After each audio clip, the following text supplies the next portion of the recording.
꼭 알아야 할 정보를 알기 쉽게 전달해드리는 시간입니다. 세상의 모든 지식. 화요일은 IT 이슈 살펴볼 텐데요. IT연구소 김덕진 IT 커뮤니케이션 연구소 소장과 함께합니다. 어서 오세요. 네, 안녕하세요. 반갑습니다. 김덕진입니다. 최근 몇 주 사이에 IT와 가전, 자동차 분야까지 중국 기업들의 국내 진출이 본격화되고 있다고요. 네, 그야말로 좀 비유하자면 한국 시장 침공 이렇게 불릴 정도로 공격적으로 국내 시장에 들어오기 시작을 했습니다. 지난 1월 16일에 중국 전기차 업체인 비아디가 한국에서 승용차 브랜드를 공식 출범했고요. 1월 6일에는 한국 법인을 이제 샤오미에서 또 설립을 했습니다. 그래서 이제 공식 온라인몰도 새롭게 오픈했고 올해 상반기 중으로 오프라인 매장도 연다고 합니다. 이미 글로벌 TV 점유율 2위가 된 중국 TCL이 지난해 말에 한국 법인을 설립하고 국내 시장에 본격 진출하고 있고요. 특히나 100인치가 넘는 대형 TV를 앞서서 프리미엄 TV 시장을 공략 중입니다.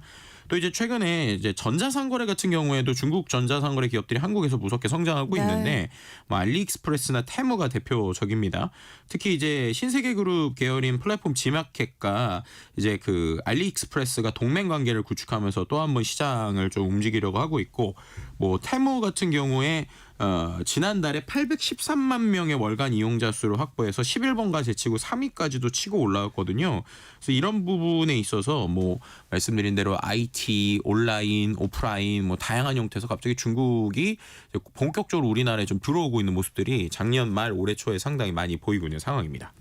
샤오미는 보조 배터리 같은 몇 개의 제품들로 유명했잖아요. 가성비가 좋다 이런 인식 때문이었는데 이제 본격적으로 국내에 들어온다는 거네요. 네, 맞습니다. 이제 샤오미가 샤오미 코리아를 설립하고 이제 스마트폰, 웨어러블, TV, 로봇 청소기, 보조 배터리 등 일단 5개 부분 제품을 선보인다고 밝혔는데요.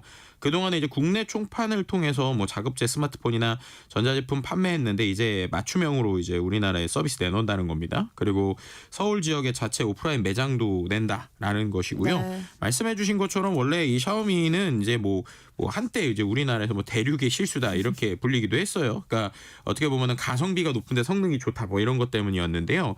그런데 이제 샤오미가 원래 예전에는 이 보조 배터리 이 부분에서만 이제 상당히 관심을 받게 됐거든요. 우리나라 한 2010년 전후에 이렇게 좀 관심을 받게 됐고, 근데 최근에 이 샤오미가 아주 공격적으로 여러 브랜드들을 붙이고 있어요. 그리고 샤오미가 단순히 기계만 만드는 게 아니라 기계들을 연결하는 운영 체제도 가지고 있거든요. 마치 안드로이드처럼. 근데 이런 부분에서 단순히 우리가 알고 있는 아주 똑똑한 스마트 기기 말고도 심지어 선풍기 아니면 쓰레기통 이런 데에도 샤오미 이름 붙이고 체중계에도 붙이고 이래서 이걸 다 연결하고 있거든요. 그래서 그런 부분이 이제 본격적으로 들어온다고 생각하시면 될 것 같습니다. 그래서 예전에는 수입처가 있어도 수입 권한만 받았는데 이제 한국 법인 본격적으로 설립해서 나간다는 거고, 말씀드린 대로 5개 정도의 분야인데 실은 샤오미가 최근에 전기차나 여러 계열들에서도 계속 공격적으로 나온 부분이 있어서 이제부터 더욱더 본격적으로 들어오려는 거 아니냐라는 예측들이 좀 나오고 있는 상황이죠.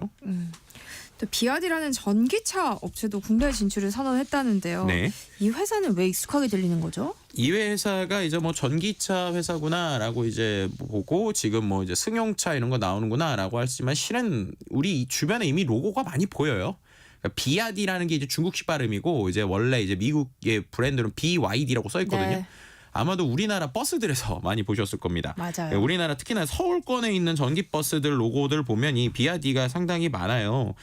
실제로 이 회사도 좀 간단하게 설명을 드리면 이 회사는 원래 배터리 만들던 회사입니다. 우리가 말하는 이제 배터리를 기본적으로 만들던 회사가 이제 전기차를 해야겠다라고 생각을 해서 처음에 어떻게 했냐면요. 2002년부터 이제 이 전기차에 대한 연구를 상당히 많이 했는데 원래는 이제 다른 기업에서 우리가 말하는 이런 내연기관차라고 이제 하죠. 일반적인 전통적인 회사를 2002년에 인수를 했어요. 그리고 나서 전기 자동차의 제조업을 계속적으로 늘렸는데 실은 이미 전 세계의 전기차 작년에 176만 대를 판매해서 1위가 테슬라거든요. 그러니까 테슬라와의 격차를 3만 대까지 좁혔었습니다. 네. 10년 전에는 거의 무명회사였는데 테슬라 턱밑까지 추격하게 됐고요. 지금까지 원래는 차량 대부분을 중국에서 판매하고 있다가 동남아나 남미 중심의 판매도 늘렸었습니다. 근데 이 회사 같은 경우는 솔직히 말씀드리면 중국 정부의 좀 어느 정도의 보조도 같이 있었다고 볼 수 있을 것 같아요. 네. 왜냐하면은 원래는 이제 중국이 한때 전기차가 또 엄청나게 회사들이 우후죽순으로 막 생겼었거든요. 근데 그럴 때 어쨌든 200개 이상의 전기 자동차 회사가 생길 때 중국 정부가 이제 정리를 해야 되다 보니까 보조금 조건을 기술력 있는 기업에 한정을 했고 이때 이제 비아디가 상당히 중심으로 이제 업계가 재편이 됐습니다. 그러다 보니까 중국에서는 우리가 쓰고 있는 이런 버스나 이런 데 큰 영역들은 이제 가성비 부분에서 이제 계속적으로 이 회사의 차들이 들어오고 있었고 이번에는 아예 이제 이들이 만들고 있는 상용차, 그러니까 우리가 말하는 일반적인 자가용이나 아니면 이제 SUV 이런 것들도 이제 우리나라에 본격적으로 들어오기 시작했다. 뭐 이렇게 말씀드릴 수 있을 것 같습니다. 비아디의 이번 전기차 출시에 관심이 쏠리는 이유는 아무래도 가격 때문일까요? 그렇죠. 이 가격이 좀 이 가격이 말이 돼? 약간 그런 생각이 드는 가격들이긴 해요. 네. 왜냐하면 뭐 중형 SUV나 아니면 일반적으로 우리가 알고 있는 준중형 차 사이즈인데 한 3천만 원 전후 정도로 전기차가 나오는 겁니다. 그리고 실제로 전기차 보조금을 받으면은 한 2천만 원대에도 구매 가능한 거 아니냐 이런 얘기가 나오고 있거든요. 이게 우리나라 그 경차급의 이제 전기차를 제외하고는 국내에서 판매되는 전기차 중에 이런 가장 아마 저렴할 거예요. 네. 그리고 상당히 이번에 공격적으로 나오는 게 다른 해외 국가 금액에 비교해서도 우리나라 판매가를 가장 저렴하게 책정을 했다고 합니다. 그러니까 그만큼 이제 우리나라를 상당히 의식하고 있는 거라고 보시면 되겠죠. 이제 그 부분에 있어가지고 이제 출고가를 낮추고 있고 이제 보조금이 후한제 자체는 2천만 원대 후반대가 나오니까. 이거 전기차를 우리가 이제 이 가격에도 할 수 있는 거냐라는 얘기들도 나오고 있고 뭐 여러 가지 이제 이렇게 공격적으로 나오는 이유가 뭘까에 대한 여러 가지 이야기들 나오고 있는 상황이죠. 그러니까요. 그러니까 아름아름 보이던 중국 브랜드들이 이제 공식적으로 국내 시장에 진출하고 있는 거잖아요. 네. 우리가 그렇게 세계적으로 봤을 때 큰 시장은 아닐 것 같은데 네. 어떤 이유 때문인 걸까요? 일단은 가장 큰 이유는요. 제가 이번에 이제 미국 CES에 갔다 와서 느낀 건데 왜 이렇게 중국 회사들이 많이 나올까라고 네. 할 때 제일 큰 거는 중국 내수가 좀 좋지 않다. 라는 포인트가 제일 큰 것 같아요. 중국 내수가 좋지 않은 상황이라면 결국에는 다른 시장들을 찾아야 되는데 다른 시장 찾을 때 역시 가장 가까이 있는 게 우리나라니까 이제 네. 우리나라에 좀 더 공격적으로 들어온다라고 볼 수 있을 것 같고요. 그다음에 이제 앞서서 제가 CES 얘기했지만 CES는 솔직히 스타트업들이니까 미국에 나가는 조금 문제가 덜 해요. 근데 아시겠지만 미중 무역 갈등이 여전히 좀 여파가 있고 네. 아시겠지만 이번에 또 도널드 트럼프 대통령이 이제 임기를 시작을 했잖아요. 그럼 더해지겠죠. 그런 부분에서 그죠. 무역 전쟁이 더해질 거니까 그럼 이제 중국 기업들 입장에서는 미국에 의지하기도 어렵고 그리고 또 반대로 얘기하면 본인들의 내수도 좀 떨어지고 있고 그럼 당연히 새로운 시장을 찾아야 되는 상황이죠. 특히나 이제 그런 시장에 있어서 우리나라에 이제 어떻게 보면 한국 진출의 주요 근거가 됐다라고도 볼 수 있을 것 같습니다. 그리고 또 한 가지 이것도 조금 이제 안타까운 얘기인데 이제 분석의 이유들 중에 하나가 우리나라 경제 상황이 녹록치 않은 것도 중국 기업이 들어오는 발판이 되었다는 얘기가 나와요. 네. 이게 무슨 말이냐면 아시겠지만 중국 브랜드가 우리나라에서 그렇게까지 인지도가 좋지 않잖아요. 가성비 좋고 그런데 이제 그런 부분에 있어서 이제 좀 저렴해도 그래도 우리나라 거 써야지라는 게 이제 있었는데 우리나라 네. 경기가 안 좋으니까 우리나라 소비자들도 그러면 이제 어떻게 보면 이렇게 가격이 낮고 가성비 좋은 제품들을 찾을 것 같다라고 하는 부분들이 좀 있다는 겁니다. 그러니까 이제 그 부분에 있어서 뭐 샤오미라든지 이런 이제 기존에 이제 가성비 좋다고 알려진 곳들이 이번에는 좀 한국 시장을 노려볼 수 있을 것 같다라는 생각을 가지고 이제 들어오고 있다고 보시면 될 것 같고요.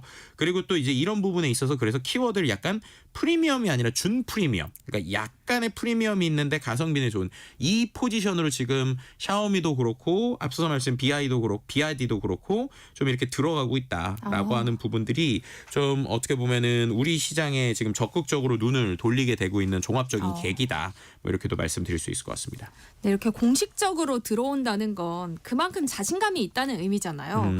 중국 기업들은 어떤 전략을 세우고 있어요? 일단은 이제 샤오미가 한국에 정식으로 진출을 하면서 내세운 주요 전략 중에 하나가 현지화라고 보시면 될 것 같아요. 그러니까 일단 온라인 몰을 공식적으로 열고 유명한 커머스 플랫폼들의 공식 판매처로 나오고 있거든요.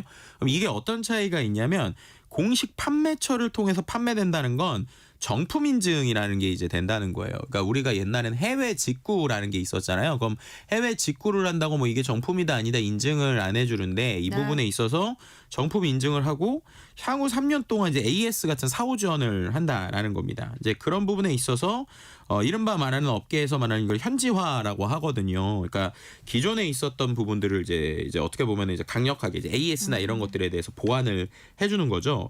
근데 이게 이제 어떻게 보면은 한 1년, 2년까지는 오히려 기존 소비자들에게 조금의 불만을 가져오게 할 수도 있어요. 이게 왜냐하면 이들이 이제 내세우는 현지화 전략이 그렇게 되면 반대로 지금까지 샤오미 제품을 뭔가 직구나 아니면 다른 방식으로 샀었던 사람들 있잖아요. 이런 부분들한테는 AS를 이제 안 해주는 거죠. 네. AS 대상이 아니라는 겁니다. 그러면 이제 공식 판매처를 통해서만 이제 사는 것들에게만 AS를 해주는 건데 그게 또 왜 그럴까 생각을 해보면 그러면은 이제 샤오미의 제품을 우리가 공식적인 판매처에서만 살 수 있느냐? 그건 아니라는 거예요. 여전히 이제 중국에서 직구를 가지고 살 수도 있죠. 근데 일단 지금 상황에서는 중국에서 이제 직구라거나 글로벌로 사는 게 조금 더 싸다고 그래요. 그러니까 우리나라에서 이제 바로 사는 것보다. 그러니까 이제 우리 입장에서는 그냥 중국 직구로 사서 ASM 주면 좋은데 이제 그렇게는 안 하겠다는 거죠. 그가 어떻게 보면 이런 것들이 아예 이제 브랜드 전략을 하면서 장기적으로는 이런 역직구 이제 직구를 하는 것들을 막기도 하고 그러면서 이제 가격도 조금 올리고 그러면서 이제 우리나라 브랜드처럼 위치를 잡겠다라고 하는 이런 전략이라고 보시면 될 것 같고요. 그런 부분에 있어서 가격 방어를 하고 사후 서비스를 할 게다라고 하는 이런 AS에 대한 그리고 이제 정품 인증에 대한 부분들을 좀 늘리고 있다 이렇게 말씀드릴 수 있을 것 같습니다. 그래도 여전히 국내 소비자들 사이에선 중국산 제품에 대한 품질과 안전성에 대한 우려가 있는 것도 사실이잖아요. 네, 맞습니다. 실제로 이 부분은 여전히 있는 것 같아요. 특히나 이제 개인정보에 대한 유출 우려가 상당히 항상 있죠. 우리가 뭐 이 시간을 통해서도 얘기했지만 미국 기업에서도 상당히 두려워하는 것들이 항상 이런 보안과 관련된 거잖아요. 네. 특히나 이제 스마트홈이라는 것 자체가 집안에 있는 여러 가지 정보들을 가져가게 되고 또 이제 자동차 역시도 전기차가 단순히 운전이 아니라 그 안에서 또 여러 정보들이 있다 보니까 네. 그 부분에 대한 걱정을 하고 있는 겁니다. 근데 일단은 그 샤오미나 BYD 같은 경우는 그런 부분에 있어서 걱정 없다라고 얘기하고 있어요. 예를 들면은 샤오미에서 얘기하는 거는 이용자 데이터가 중국으로 안 가고 이제 암호화가 돼서 싱가포르 서버에 이제 저장이 된다라면서 이제 중국에 대한 이제 우려를 좀 불식시키려고 하는 부분이 있고요. 네. 비슷하게 이제 BYD 코리아 같은 경우에는 전기차에 있는 정보 보안 문제를 신경 쓰고 있어서 국내 서버를 통해서 서비스를 하기 때문에 믿어줘라 이렇게 얘기는 하고 있는 상황입니다. 근데 여전히 이제 우리의 약간의 좀 그런 이제 우리 인식들은 좀 어느 정도 자리 잡고 있었던 부분이 있고요. 그리고 이제 품질이나 여러 가지 특히나 이제 이것도 좀 이슈가 되는 게 있는데 자동차의 디자인과 관련돼서는 여전히 좀 논란이 있어요. 예를 들면은 뭐 해외 유명 거를 좀 가져온 거 아니냐라고 하는 이런 네. 논란들이 여전히 있는데 이제 그런 거에 대해서는 뭐 특허 같은 경우는 중국에서는 좀 이제 보호가 됐었거든요. 그래서 그런 부분들이 어떻게 보면은 장기적으로는 고급 브랜드로 가려고 할 때에 좀 풀어야 될 숙제들이라고도 볼 수 있는 것이죠. 우리 기업들의 구심도 깊어질 것 같은데요. 어떤 식으로 전략을 짜야 할까요? 결국에는 이제 품질이나 브랜드 가치에 대해서 이제 지금 당장은 좀 이런 것들이 크지는 않을 것으로 보이지만 결국에는 장기적으로 볼 때 분명히 우리가 이들이 갖는 전략들을 미리미리 준비를 하고 공격적으로 나오지 않으면 안 된다는 걸 우리가 생각을 해야 돼요. 왜냐하면은 이미 그렇게 해서 시장을 뺏긴 게 로봇 청소기거든요. 아시겠지만 로봇 청소기 로보락이란 브랜드가 중국 거거든요. 근데 그 사실을 모르시는 분들이 굉장히 많더라고요. 특히 그러니까요. 어르신들도. 네, 그래서 우리나라에서 이미 70% 이상의 점유율을 중국에 있는 로봇 청소기가 가지고 있어요. 네. 그러니까 그게 되게 중요하고 무서운 게 처음엔 저가 전략으로 가다가 나중에 고급화 브랜드로 확 가버리니까 그럼 말씀하신 것처럼 이게 중국 브랜드인지도 잘 모르시는 분들도 많단 말이에요. 그럼 이제 지금 샤오미도 그렇고 BYD도 그렇고 일단은 우리나라에서 저가 시장을 노리고 있지만 이게 또 다른 이름의 브랜드들이 나올 수도 있거든요. 그렇기 때문에 우리나라 기업들 역시 이 시장에 대한 경쟁은 계속 강화하면서 프리미엄 브랜드나 다양한 전략에서 중국이 하는 방식들을 놓치거나 그냥 저가 브랜드지라고 인지해서는 안 된다. 네. 분명히 신경 쓰면서 움직여야 된다라는 것들은 확실한 것 같습니다. 진짜 위기의식을 가져야 될 것 같아요. 네, 솔직히 말하면 소비자들 입장에서는 가성비 좋은 걸 살 수 있다는 게 있긴 하지만 분명히 양쪽을 다 좀 잘 봐야 되는 부분들은 존재하는 것 같습니다. 네, 세상의 모든 지식 IT 연구소 오늘은 여기까지 하겠습니다. 김덕진 IT 커뮤니케이션 연구소 소장과 함께했습니다. 고맙습니다. 네, 감사합니다.